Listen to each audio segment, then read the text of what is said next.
Hello guys, मेरा नाम है रजत प्रकाश और आपका स्वागत है हमारे यूट्यूब चैनल द फिजिकल में। तो गाइस, जैसे कि हमने अपनी पिछली वीडियो में हाइजेनबर्ग अनसर्टेनिटी प्रिंसिपल को डिटेल में डिस्कस किया। हमने ये देखा कि हाइजेनबर्ग अनसर्टेनिटी प्रिंसिपल का ओरिजिन किस तरह से हुआ, हाइजेनबर्ग अनसर्टेनिटी प्रिंसिपल एक्चुअली में होता क्या है, और उसके डिफरेंट केसेस को भी देखा, like in the position and momentum and energy and time and angular momentum and angular position. तो इन तीनों केसेस में हमने डिफरेंट हाइजेनबर्ग अनसर्टेनिटी प्रिंसिपल को देखा एंड उसके रिगार्डिंग जो भी कॉन्सिक्वेंसेस बनते थे उसको भी हमने डिटेल में डिस्कस किया। तो अगर आपने हमारी पिछली वीडियो नहीं देखी है तो प्लीज उस वीडियो को जरूर देखना, बहुत ही इंपॉर्टेंट वीडियो है। आपको उसका लिंक डिस्क्रिप्शन बॉक्स में मिल जाएगा।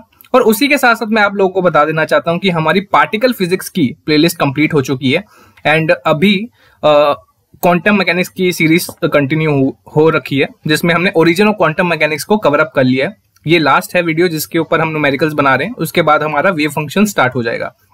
तो इन दोनों वीडियो की प्लेलिस्ट का लिंक आपको डिस्क्रिप्शन बॉक्स में मिल जाएगा, प्लीज उसको जरूर चेकआउट करना, आपके लिए बहुत ही इंपॉर्टेंट होने वाला है। और उसी के साथ साथ मैं आप लोगों को बता देना चाहता हूं कि हमारे टेलीग्राम ग्रुप का भी चैनल बना हुआ है, जिसमें हम एमएससी और एमएससी के बाद जितने भी एंट्रेंस एग्जाम्स हैं उन सभी की प्रिपरेशन के लिए हम पूरा study material free of cost upload कर रहे हैं। ठीक है, चाहे आप आईआईटी जैम की तैयारी कर रहे हो या जेस्ट की तैयारी कर रहे हो या टीएफआर की तैयारी कर रहे हो या बीएचयू की तैयारी कर रहे हो या डीयू की तैयारी कर रहे हो, पीयू की तैयारी कर रहे हो, सीएसआर नेट की तैयारी कर रहे हो या गेट की तैयारी कर रहे हो, कोई भी एग्जाम हो, उन सभी एग्जाम्स की प्रिपरेशन के लिए सारा material free of cost upload किया जाएगा with DPP sheets, mock test भी दिए जाएंगे, असाइनमेंट्स भी दिए जाएंगे, सारी स्टडी मटेरियल, सारी बुक्स, हैंड रिटन नोट, सब कुछ। तो जो बच्चे पहली बार हमारे चैनल पर विजिट कर रहे हैं तो प्लीज लिंक आपको डिस्क्रिप्शन बॉक्स में मिल जाएगा, प्लीज उसको लिंक को क्लिक करके आप ज्वाइन हो सकते हो। अगर आप पहली बार हमारे चैनल पे आए हो तो प्लीज सब्सक्राइब जरूर करना और बेल के नोटिफिकेशन आइकन को जरूर प्रेस करना, ताकि आपको आगे आने वाली वीडियोस के बारे में नोटिफिकेशन मिलती रहे आपके टाइमलाइन पे। और अगर आपको ये वीडियो अच्छी लगती हो, ठीक है, तो प्लीज लाइक जरूर करना और कमेंट करके बताना कि आपको ये सारा मटेरियल किस तरह से लग रहा है। ठीक है, तो शुरू से लेकर अंत तक इस वीडियो को देखना, क्योंकि इस वीडियो में हम हाइजेनबर्ग अनसर्टेनिटी प्रिंसिपल के रिगार्डिंग जितने भी न्यूमेरिकल्स पूछे गए हैं, चाहे मोस्टली ये बीएचयू, एचसीयू, डीयू जैसे एग्जाम्स में मोस्टली पूछे जाते हैं, और जो बीआरसी के एग्जाम्स होते हैं like Bhabha atomic research centre के, तो उस एग्जाम्स में भी ये पूछे जाते हैं। तो बहुत ही इंपॉर्टेंट आज का टॉपिक है ये। ठीक है, तो जिसने हमारी पिछली वीडियो देखी होगी तो उसको बहुत इजीली रिलेटेबल लगेगा ये। ठीक है, तो प्लीज उस वीडियो को जरूर देखना। तो आज की वीडियो में हम बहुत सारे न्यूमेरिकल्स को देखेंगे जो कि डिफरेंट एग्जाम्स में पूछे गए हैं।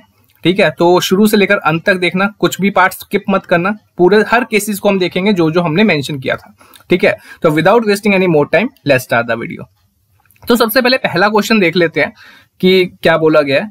Suppose that the momentum of A particle, momentum of a certain particle can be measured to an accuracy of 1 part in 1000। ठीक है, ये हमारा एरर मेजरमेंट है जो कि मोमेंटम के बेसिस में बताया गया कि उसकी एक्यूरेसी जो है, ठीक है ना, किसी सर्टेन पार्टिकल की momentum of a certain particle can be measured to an accuracy of 1 part in 1000।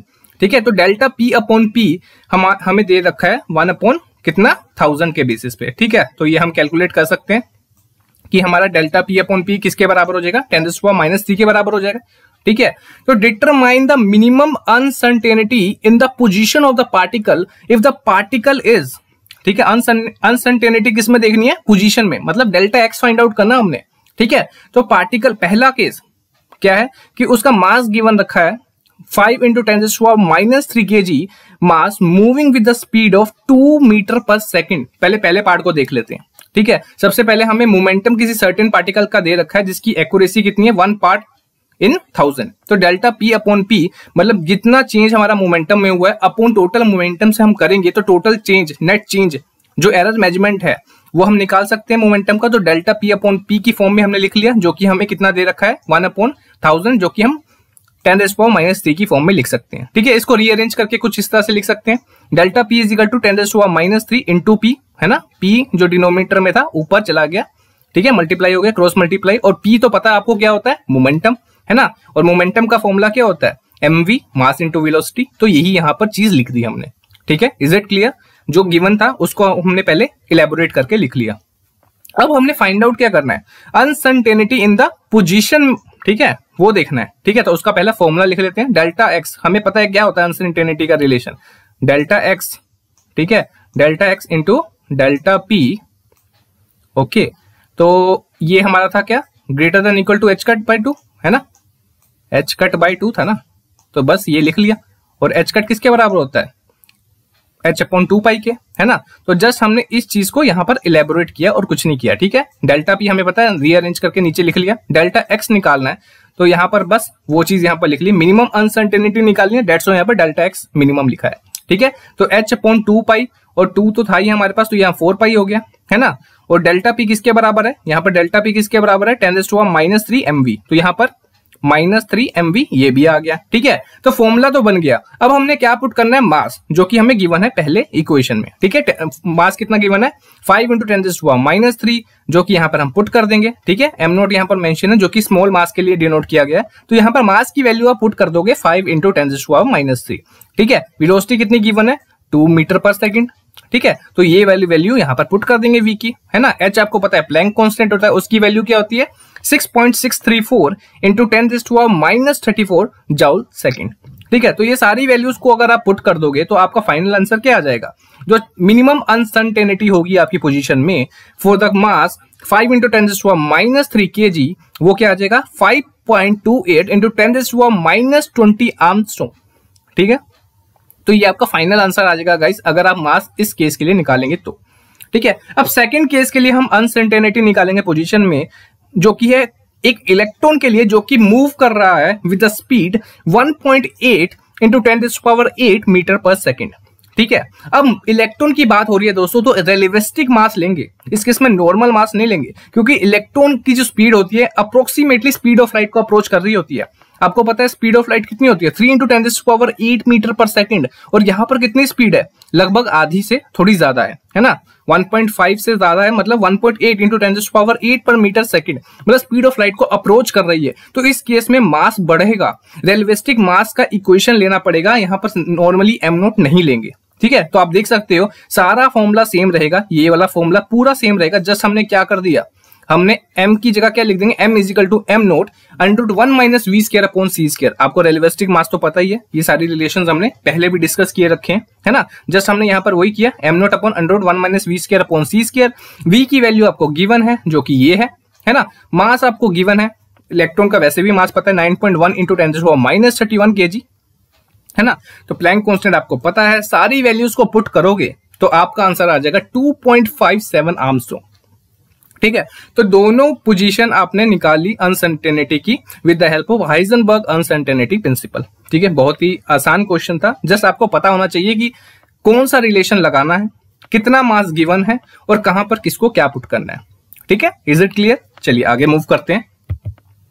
दूसरा क्वेश्चन क्या बोलता है, find the average time that the atomic system remain in the energy state whose spectral line width is 10⁻⁴ angstrom for lambda = 4000 angstrom, ठीक है। हमने average time निकालना है दोस्तों, हमने क्या निकालना है, एवरेज टाइम निकालना है, किसके लिए, एटॉमिक सिस्टम के लिए, जहां पर उसकी एनर्जी स्पेक्ट्रल लाइन की विड्थ कितनी है, 10⁻⁴ आर्मस्ट्रॉन्ग, और उसकी जो वेवलेंथ कितनी गिवन है, 4000 आर्मस्ट्रॉन्ग, ठीक है। मतलब डेल्टा टी निकालना आपको। तो आपको एनर्जी और टाइम का रिलेशन अनसर्टेनिटी वाला निकाल के आपको दिखाया था, जिसने हमारी पिछली वीडियो देखी होगी। तो delta E into delta T greater than equal to h cut by 2 आपको याद होगा। तो वही चीज यहाँ पर देखो रीअरेंज करके लिखी हुई है, ठीक है। डेल्टा टी ऊपर लिख लिया क्योंकि हमने एवरेज टाइम निकालना है, ठीक है, उसमें अनसर्टेनिटी निकालनी है। h कट बाई 2, तो यहाँ पर h/2 होगा, ठीक है ना। और क्योंकि h कट अपॉन 2 था, तो यहाँ पर h/2 कर देंगे तो यहाँ पर 4 पाई हो जाएगा, ठीक है। डेल्टा ई तो वहां पर रीअरेंज करके आ गया, ठीक है। अब आप बोलोगे सर ये यहां से डेल्टा ई से ये यहां पर कैसे आ गया, है ना। ये भी आपको पता होना चाहिए कि किस तरह से आएगा, ठीक है। तो आपको जैसे कि रिलेशन करवा रखा था, अगर आपने हमारी पिछली वीडियो देख रखी होगी तो उसमें हमने किस तरह से करवाया था कि डेल्टा पी का एक रिलेशन लिखाया था आप लोगों को। अगर आपको याद होगा, मैं इसको लिख भी देता हूं ताकि आपको याद आ जाए किस तरह से हमने किया था, ठीक है। तो डेल्टा पी आपको मैं बता देता हूं, ठीक है। डेल्टा पी हमारा किसके बराबर होता है, -h/λ² डेल लैम्डा के बराबर होता है, ठीक है। आपको याद होगा पी किसके बराबर होता है, h/λ के बराबर होता है ना। तो अगर हम अनसर्टेनिटी देखें P वर्सेस लैम्डा के बेसिस पे, तो पार्शियल डिफरेंशिएट करूंगा तो मेरा कुछ इस तरह से रिलेशन आ सकता है ना। और आपको पता है कि पार्टिकल की एनर्जी के लिए अगर नॉर्मल पार्टिकल की एनर्जी लिखूं तो वहां वो किसके बराबर होता है, E इक्वल टू PC के बराबर होता है ना, E इक्वल टू PC के बराबर होता है। तो स्मॉल चेंज देखूं, स्मॉल एरर मेजरमेंट के लिए देखूं तो इसको मैं क्या लिख सकता हूं, delta E is equal to delta P into C, है ना, डेल्टा P इंटू C लिख सकता हूं। तो ये डेल्टा P की वैल्यू गाइस आप यहां से उठा लो, है ना, जो अभी हमने जस्ट ड्राइव की थी। अगर आपने डी ब्रोगली वेवलेंथ पढ़ी थी तो उसके बेसिस पे आपको पता है कि ये P का रिलेशन और लैम्डा का रिलेशन कहां से आया था, है ना। तो डेल्टा P की वैल्यू जस्ट यहां से पुट कर दो यहां पर, तो आपका ये वाला रिलेशन, ये सारी चीज अरेंज करके ये वाला चीज बन जाएगा जो अभी मैंने यहाँ पर ड्राइव की है ना। बस यहाँ पर नेगेटिव साइन को इग्नोर कर देना क्योंकि वो पूछा नहीं गया है, तो टाइम को आप नेगेटिव में तो नहीं दिखा सकते, डेट्स वाई यहाँ पर हमने इग्नोर कर दिया है। तो ये सारी वैल्यूज अगर आप पुट करोगे तो आपका सेम आ जाएगा। ये देखो डेल्टा P की जगह बस यहाँ पर C तो मल्टीप्लाई करना है आपको, है ना। तो सारा रिलेशन देखो ये ऊपर वाला सेम बन गया ना, HC del lambda upon lambda square, same वही बन गया, है ना। तो आपको जस्ट पता होना चाहिए कि आपको निकालना क्या है, ठीक है, क्योंकि एनर्जी के बेसिस पे तो यहाँ पर कुछ भी गिवन नहीं है, आपको जस्ट वेवलेंथ गिवन है यहाँ पर, है ना। आपको विड्थ गिवन है that is del lambda given है ना, और आपको वेवलेंथ गिवन है दैट इज लैम्डा गिवन है ना। तो आपको किस तरह से एनर्जी को वेवलेंथ में कन्वर्ट करना ये भी आपको पता होना चाहिए। तो अगर आपने पिछली वीडियो देखी होती तो आपको बहुत इजीली पता लग जाता कि किस तरह से हम यहाँ पर पहुंचे हैं, ठीक है। तो हमने यहाँ पर रीअरेंज कर लिया और उसके बाद हमने क्या करना है, लैम्डा की वैल्यू और डेल लैम्डा की वैल्यू पुट कर देनी है। C की वैल्यू पता है 3 इंटू 10⁸ 8, है ना। तो सारी वैल्यूज को जब आप मल्टीप्लाई डिवाइड करोगे देन फाइनली आपका आंसर क्या आ जाएगा, डेल्टा T आपका आंसर आ जाएगा 4.24 नैनो सेकेंड, है ना। नैनो की वैल्यू क्या होती है 10⁻⁻9। तो ये आपका फाइनल आंसर था। तो इस तरह से आपने एवरेज टाइम निकाल लिया कि किस तरह से कोई भी एटॉमिक सिस्टम इसी एनर्जी स्टेट में रह सकता है जिसकी स्पेक्ट्रल लाइन की विड्थ क्या है 10⁻⁻4 आर्मस्ट्रॉन्ग और उसकी जो वेवलेंथ है 4000 आर्मस्ट्रॉन्ग है। तो उसकी डेल्टा T निकालना था जो आपने इस फॉर्मूले से निकाल लिया। Is it clear? बहुत ही आसान था, थोड़ा सा ट्रिकी था, जस्ट आपने इलेबोरेट करके इसको समझ लिया। चलिए आगे बढ़ते हैं। अगला क्वेश्चन पूछा गया है BHU 2010 में, ठीक है। थोड़ा ध्यान से देखना, ऐसे क्वेश्चन पूछे जाते हैं मोस्टली BHU और HCO में, ठीक है। तो आगे वाले जो एग्जाम्स है आपके तो उसमें बहुत ही इंपॉर्टेंट रोल प्ले करेगा ये। देखते हैं। तो a neutron is confined with an a nucleus of radius 5 into 10⁻⁻15 metre, ठीक है।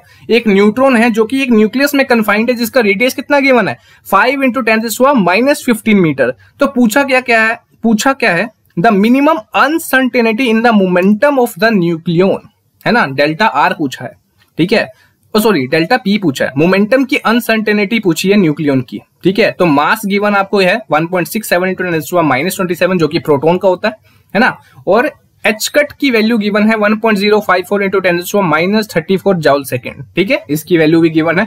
आपको 4 ऑप्शंस गिवन है, आपको बताना है कौन सा ऑप्शन इसमें सही होगा, ठीक है। तो आपको अनसर्टेनिटी मोमेंटम निकालना आता है अगर आपको पोजीशन के रिलेटेड पता है इसका रिलेशन, ठीक है। तो आपको पता है delta P is equal to H cut upon 2 delta R, है ना। Delta P into delta X होता है वैसे तो, क्योंकि हम यहाँ पर रेडियस की बात कर रहे हैं तो डेल्टा X हमारा अप्रोक्सीमेट उसके बराबर हो गया डेल्टा R के, है ना, क्योंकि पोजीशन तो उसी के अंदर ही होगा ना रेडियस के, डेट्स वाई हमने डेल्टा X की जगह डेल्टा R लिख दिया, ठीक है। बाकी सारी चीजें सेम है, यहाँ पर आप देख सकते हैं डेल्टा P, यहाँ पर delta P into delta X is greater than equal to H cut by 2 होता है ना। तो सेम चीजें यहाँ पर है, सब कुछ, बस डेल्टा X की जगह डेल्टा R आ गया, है ना।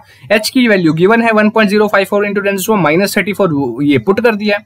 डेल्टा R आपको गिवन है, क्या गिवन है ना, 5 इंटू 10⁻⁻15 मीटर, जो कि यहाँ पर पुट कर दिया है, ठीक है। सारी वैल्यूज को मल्टीप्लाई एंड डिवाइड करेंगे एंड फाइनली जो आपका आंसर आ जाएगा किसके बराबर रहेगा 1.05 इंटू 10⁻20 किलोग्राम मीटर पर सेकेंड, ठीक है। तो आपके इसके according C answer is the correct answer, ठीक है। Is it clear? Just formula he put करना था, कोई इसमें टिपिकल क्वेश्चंस नहीं पूछे जाते हैं।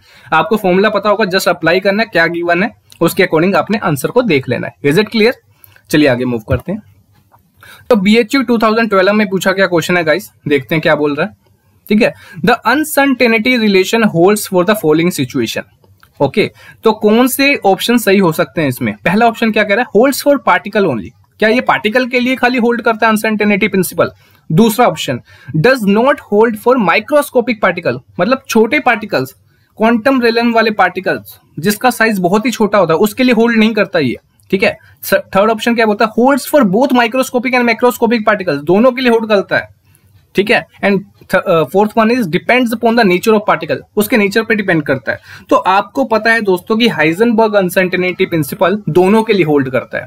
किस तरह से, आप तो कहोगे सर कि हमें तो अनसर्टेनिटी देखनी होती है और वो तो खाली माइक्रोस्कोपिक वर्ल्ड में होती है ना, यही हमने पढ़ा है। पर आपने शायद तीसरा केस नहीं देखा था जो कि हमने अपने पिछली वीडियो में बताया था, जिसमें हमने m को इन्फानाइट किया था और उस केस में delta x into delta P किसके बराबर आ गया था, 0 के बराबर, मतलब कोई भी अनसर्टेनिटी नहीं आई थी, है ना। जब हमारा मास डिनोमिनेटर में था delta x into delta P is greater than equal to h cut by 2, तो mv जब नीचे आ जाएगा मोमेंटम का, जो हम लिखते हैं relation m is equal to p is equal to mv, है ना, तो उस केस में जब हम मास इन्फानाइट कर देंगे, आपको लिख बता ही देता हूं, ठीक है। तो डेल्टा x इज ग्रेटर, अगर इक्वल टू कर देते हैं h कट बाय 2, तो डेल्टा p को हम m डेल्टा v ले लेते हैं, ठीक है। और m की वैल्यू अगर मैं इन्फानाइट कर देता हूं तो 1 अपॉन इन्फानाइट किसके बराबर हो जाएगा, 0 के बराबर, है ना। तो ना ही पोजीशन में ना ही मोमेंटम में कोई भी अनसर्टेनिटी नहीं होगी, ठीक है। तो ये तो बेसिक बात हो गई कि अगर अनसर्टेनिटी नहीं है तो ये किसके लिए एप्लीकेबल होगा, ये तो मैक्रोस्कोपिक के लिए एप्लीकेबल हो जाएगा, ठीक है। तो जितना मास छोटा होगा वो माइक्रोस्कोपिक के लिए होगा और जितना मास ज्यादा होगा वो मैक्रोस्कोपिक के लिए एप्लीकेबल होगा। होल्ड दोनों के लिए करेगा, बट बेसिकली हम माइक्रोस्कोपिक के लिए अप्लाई करते हैं जिसमें हम अनसर्टेनिटी को देखते हैं, ठीक है। तो हमारा जो ऑप्शन सी होगा ये करेक्ट हो जाएगा कि both for microscopic and macroscopic particle. Is it clear, ठीक है। कंफ्यूज नहीं होना, खाली माइक्रोस्कोपिक को टिक करके मत ला जाना, ठीक है, आपका आंसर गलत हो जाएगा। यही सारी चीजें बहुत ही इंपॉर्टेंट होती हैं। चलिए आगे मूव करते हैं। बीएचयू 2013 में पूछा गया क्वेश्चन, ठीक है, a quantum particle in 3 dimensional space with momenta p is equal to p vector is equal to px dot py dot pz and position r vector is equal to xyz, ठीक है। तो uncertainty in the measurement of the position and momentum along the z axis, इसमें तो कुछ सोचने वाली बात नहीं है कि ये किसके लिए पूछा गया है ना।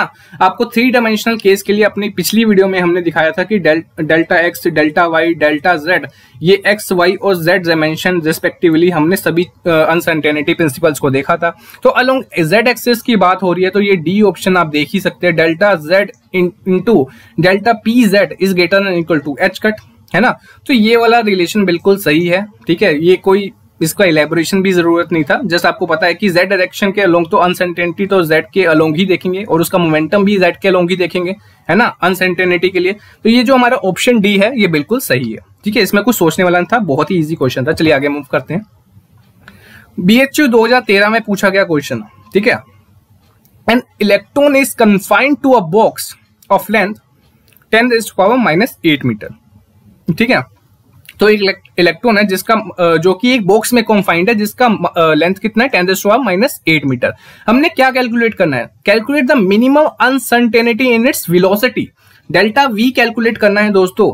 और हमें मास क्या गिवन है इलेक्ट्रॉन का 9 × 10⁻31 kg और हमें h कट की वैल्यू क्या गिवन है 1.05 × 10⁻34 जूल सेकेंड, ठीक है। तो 2013 में पूछा गया क्वेश्चन है, बस आपको बॉक्स की लेंथ गिवन है 10⁻⁻8, आपको डेल्टा वी निकालना है दोस्तों, मास गिवन है और h कट आपको गिवन है, ठीक है। 4 ऑप्शंस है, आपको बताना कौन सा फॉर्मूला लगाएं जिसके बेसिस पे हम ये सोल्व कर सकते हैं। तो बहुत इजीली आप बता सकते हो, ठीक है। तो delta x into delta P greater than equal to h cut, ये वाला फॉर्मूला जो कि आपको पता है हाइजेनबर्ग अनसर्टेनिटी प्रिंसिपल पोजीशन और मोमेंटम वाला, ठीक है। डेल्टा x आपको गिवन है कि 10⁻⁻8, ठीक है। जस्ट पुट करो इस फॉर्मूले में, कोई भी फॉर्मूला चूज कर लो, ठीक है, क्योंकि हम x डायरेक्शन के अलोंग ही मान लेते हैं, ठीक है। तो डेल्टा x वाला ले लो, delta x into delta P x is greater than equal to h cut, okay. तो p को, डेल्टा p को क्या लिख सकते हैं m डेल्टा वी एक्स, है ना। तो हमने vx निकालना है दोस्तों, बाकी चीजों को रीअरेंज कर लो, ओके। h कट आपको वैल्यू गिवन है, मास आपको गिवन है 9.19 × 10⁻31 kg, डेल्टा x आपको कितना गिवन है 10⁻⁻8, जस्ट सारी चीजों को पुट कर दो, आपका आंसर आ जाएगा 1.15 × 10⁻4, ठीक है। तो आप देख सकते हो कि आपका जो ऑप्शन ए है ये इसके अप्रोक्सीमेटली इक्वल आ रहा है, ठीक है, उसके बराबर आ रहा है कम से कम, ठीक है। ऑप्शन तो कोई भी करेक्ट नहीं आ रहा है, पर आप पावर के बेसिस पे देखेंगे 10⁴, तो ये वाला ऑप्शन बिल्कुल सही आ रहा है, ठीक है। 1.15 है, यहाँ पर 1.17 है, तो अप्रोक्सीमेट आंसर यहाँ पर देख रहे हैं, तो यहाँ पर आपका जो ऑप्शन ए होगा वो सही आंसर होगा, ठीक है। कंफ्यूज नहीं होना, कई बार आंसर मैच नहीं भी करता है, तो जो भी नियर बाय आंसर होगा उसको आपने टिक कर देना है। Is it clear? चलिए आगे मूव करते हैं। BHU 2014 का क्वेश्चन, ठीक है। Electron is confined to a box of length L।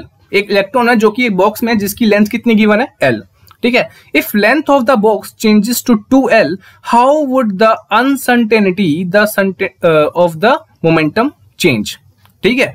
तो अगर हम बॉक्स की लेंथ को ट्वाइस करते हैं तो उसके बेसिस पे उसका मोमेंटम किस तरह से चेंज होगा। आपको पता है दोस्तों कि पोजीशन और मोमेंटम का क्या रिलेशन है, ये इनवर्सली प्रोपोर्शनल होता है ना।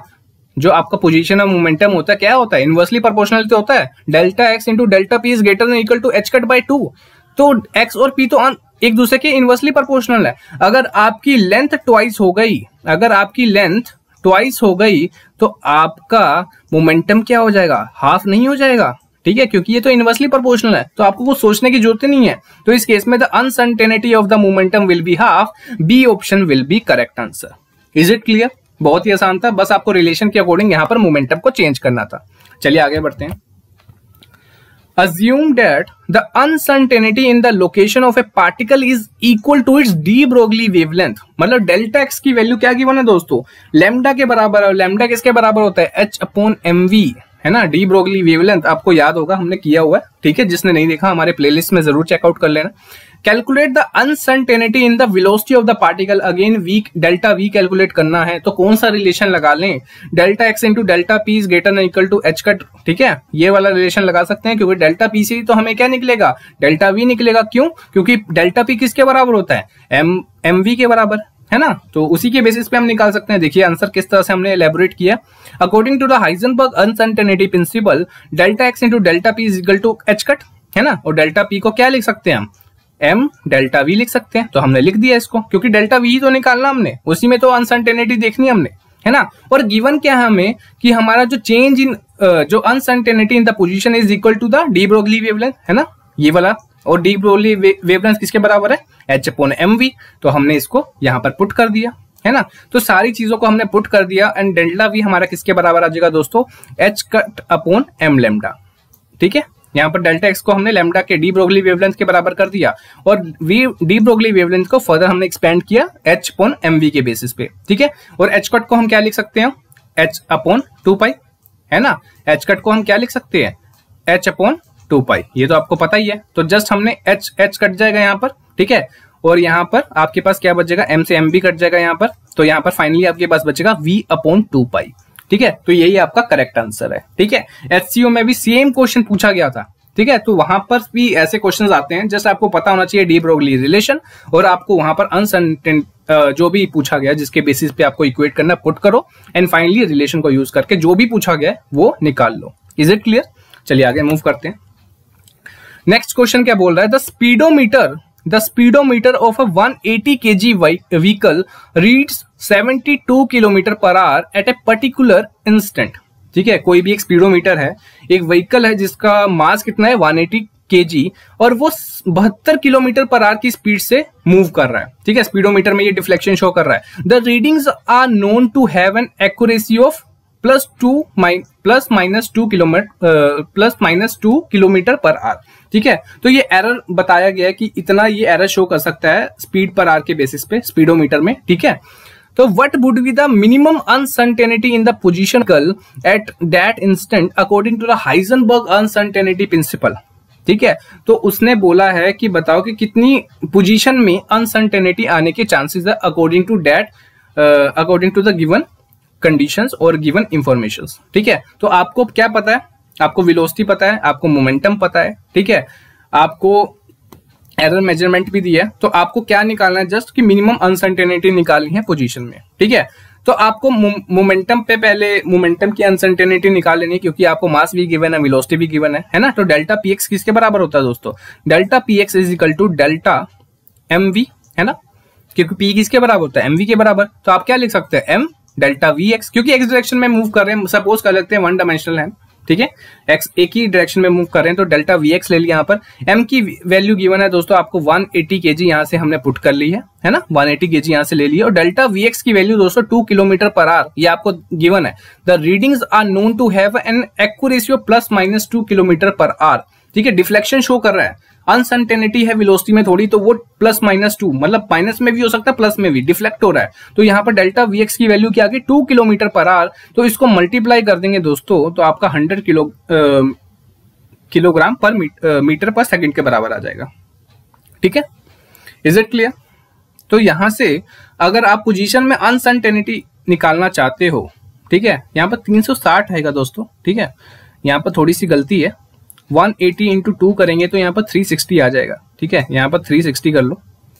ओके, तो मिनिमम अनसर्टेनिटी निकालनी है आपने अगर, thus the minimum uncertainty in the position is delta x minimum, तो यहाँ पर रीअरेंज करेंगे again, delta h cut by 2 delta P x आ जाएगा according to the uncertainty principle. Delta P x की वैल्यू तो आपने यहाँ से निकाल ली है। ठीक है, तो यहाँ पर आप यहाँ पर पुट करोगे तो आपका आंसर कितना आ जाएगा अप्रोक्सीमेटली 0.5 इंटू 10⁻⁻⁶ मीटर। इतनी स्मॉल अनसर्टेनिटी, आपको पता होगा कि आपकी जो एटम का साइज है वो कितना होता है 10⁻⁻10 मीटर, और न्यूक्लियस का तो और भी कम होता है 10⁻⁻15 मीटर। और यहाँ पर मिनिमम पोजीशन अनसर्टेनिटी कितनी दिखा रही है 0.5 इंटू 10⁻⁻36, मतलब न्यूक्लियस के साइज से भी छोटा, जो कि बहुत ही मुश्किल है प्रैक्टिकल लाइफ में इसको किसी भी टेक्नोलॉजी से डिटेक्ट करना। तो इसको हम सेफली इग्नोर कर सकते हैं गाइस, तो ये हम इस चीज को इग्नोर कर सकते हैं। जस्ट आपको अगर पूछा जाए तो आप इस ऑप्शंस के बेसिस पे यहाँ पर निकाल सकते हो। ठीक है, बहुत ही आसान क्वेश्चन था। चलिए आगे मूव करते हैं। An electron has speed of 300 metre पर सेकेंड एक्यूरेट अप टू 0.01%। ठीक है, यहाँ पर इसको मल्टीप्लाई कर देंगे तो उसके बेसिस पे हमें मिल भी जाएगा कि कितना उसका डेल्टा वी है। ठीक है, with what fundamental accuracy can locate the position of this electron. ठीक है, डेल्टा एक्स अगेन हमें अनसर्टेनिटी किसमें देखनी है पोजीशन में। ठीक है, मास ऑफ इलेक्ट्रॉन कितना गिवन है दोस्तों 9.1 इंटू 10⁻⁻30 केजी। चार्ज आपको गिवन है 1.6 इंटू 10⁻⁻19 कूलम। प्लैंक कांस्टेंट आपको गिवन है 6.634 इंटू 10⁻⁻34 जूल पर सेकेंड। तो 4 ऑप्शंस गिवन है दोस्तों। BHU 2011 में पूछा गया क्वेश्चन है। ठीक है, तो डेल्टा एक्स पूछा है आपको, है ना, तो आपको पता है relation delta X into delta P is approximately equal to H cut. ठीक है, तो यहाँ पर एच कट आ जाएगा। ओके, तो यहाँ पर आप अनसर्टेनिटी पोजीशन में निकाल सकते हो रीअरेंज करके। आपको पता है डेल्टा पी किसके बराबर होता है, एम डेल्टा वी के बराबर होता है। ठीक है, तो यहाँ पर जस्ट आप सारी वैल्यूज को पुट कर दोगे। डेल्टा वी की वैल्यू आपको पता है 300 यहाँ पर गिवन है, इनटू मल्टीप्लाई कर दोगे 0.01% गिवन है यहाँ पर। ठीक है, तो यहाँ पर डिवाइड बाय 100 कर दोगे। ठीक है, आपने क्या करना है 0.01 है यहाँ पर, तो डिवाइड बाय 100 कर दोगे और मल्टीप्लाई कर दोगे टोटल वेलोसिटी को, जो कि आपको क्या गिवन है 300। ठीक है, तो यहाँ से 300 से ये 100 कट जाएगा तो यहाँ पर 3 आ जाएगा। इसको मल्टीप्लाई कर दोगे और सारी चीजों को डिवाइड करोगे दोस्तों, देन फाइनली जो आपका आंसर आ जाएगा वो कितना आ जाएगा 2.4 सेंटीमीटर। ठीक है, तो आपका जो आंसर ए होगा वो करेक्ट आंसर होगा। Is it clear? तो बहुत इजीली आप जस्ट रिलेशन को लगा के आप सारे ऑप्शंस में से देख के जो भी आंसर आपका करेक्ट होगा उसको टिक कर सकते हो। ठीक है, चलिए नेक्स्ट क्वेश्चन में मूव करते हैं। The position and momentum of 1 kilo electron volt electron are simultaneously determined। ठीक है, दोनों पोजीशन और मोमेंटम कैलकुलेट कर सकते हैं किसका 1 किलो इलेक्ट्रॉन वोल्ट के इलेक्ट्रॉन का, जो कि साइमल्टेनियसली हम डिटरमाइन कर सकते हैं। उसने बोला कि अगर पोजीशन वो लोकेट कर रहा है विद 1 आर्मस्ट्रॉन्ग के बीच में, डेल्टा एक्स की वैल्यू गिवन है। ठीक है, डेल्टा एक्स की गिवन है वैल्यू 1 आर्मस्ट्रॉन्ग। ठीक है, what is the percentage of the uncertainty it's momentum. ठीक है, तो एनर्जी गिवन है दोस्तों basically 1 kilo electron volt is basically the energy of that electron. Uncertainty position की गिवन है 1 आर्मस्ट्रॉन्ग। आपको परसेंटेज निकालना है अनसर्टेनिटी इट्स मोमेंटम। ठीक है, BHU 2012 का क्वेश्चन है ये। 4 ऑप्शंस आपको गिवन है, आपको बताना कौन सा आंसर सही हो सकता है। ठीक है, थोड़ा सा इसको मोल्ड करना पड़ेगा। Uncertainty in the position momentum निकालना है दोस्तों, तो आपको डेल्टा पी अपॉन पी तो निकालना ही पड़ेगा। डेल्टा पी अपॉन पी तो निकालना पड़ेगा। ठीक है, आपको पी की वैल्यू सबसे निकालनी पड़ेगी पहले। ठीक है, तो आपको एनर्जी गिवन है, एनर्जी कितनी गिवन है 1 किलो इलेक्ट्रॉन वोल्ट, और आपको पता है पार्टिकल की जो एनर्जी होती है वो किसके बराबर होती है है, काइनेटिक एनर्जी जो होती है वो किसके बराबर होती है, P square by 2m, P square by 2m के बराबर ही तो होते ही है ना। जो पार्टिकल फ्रीली मूव कर रहा होता है तो टोटल एनर्जी किसके बराबर होती है, वैसे चलिए हम थोड़ा और इलेबोरेट करते हैं। टोटल एनर्जी किसके बराबर होती है, kinetic energy plus potential energy, ठीक है, क्योंकि वो उसके ऊपर तो कोई पोटेंशियल तो नहीं लग रहा होता, क्योंकि पार्टिकल फ्रीली मूव कर रहा होता है ना, किसी के अंडर थोड़ी मूव कर रहा होता है, तो ये पोटेंशियल तो जीरो हो जाता है ना। तो बचता क्या है, kinetic energy. That's why E is equal to T के बराबर होता है, और T किसके बराबर था दोस्तों, पी स्क्वायर बाई 2m। तो ये टोटल एनर्जी हमारी काइनेटिक एनर्जी के बराबर होती है। दैट्स व्हाई यहाँ पर P is equal to under 2me लिखा है ना, अरेंज करके लिखोगे P is equal to under 2me के बराबर हो जाएगा, ठीक है।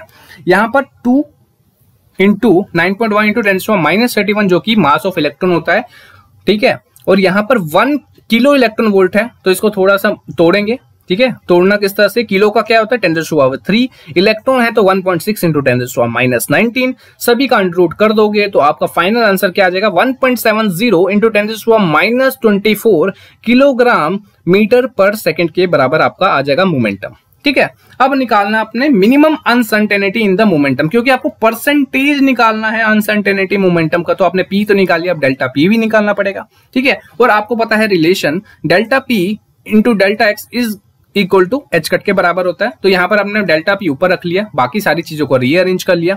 डेल्टा एच आप एच कट आपका किसके बराबर होता है, 6.634 इंटू 10⁻34 kg, ठीक है।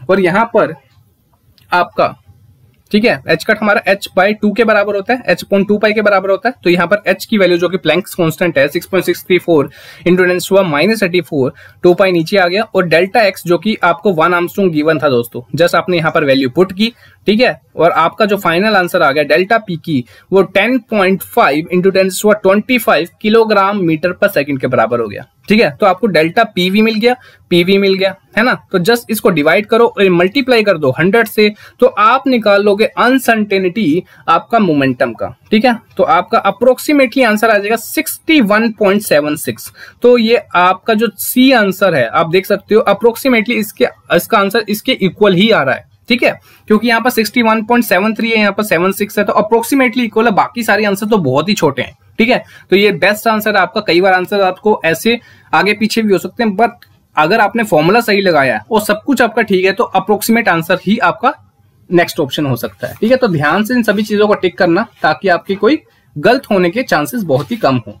तो ये थे हमारे सारे क्वेश्चंस जो कि हमारे डिफरेंट एग्जामिनेशंस में पूछे गए हैं, लाइक BHO और SCO में तो ज्यादा पूछे जाते हैं। तो ये थे हमारे हाइजेनबर्ग अनसर्टेनिटी प्रिंसिपल जो कि हमने डिफरेंट केसेस के लिए हमने स्टडी कर लिया। आई होप आप लोगों को समझ आया होगा, ठीक है। आपको अगर कोई भी प्रॉब्लम होगी प्लीज कमेंट सेक्शन में बताना। अगर आपको वीडियो अच्छी लगी हो तो प्लीज लाइक जरूर करना और ज्यादा से ज्यादा लोगों के साथ शेयर करना ताकि वो भी अपनी प्रिपरेशन साथ साथ करते रहें।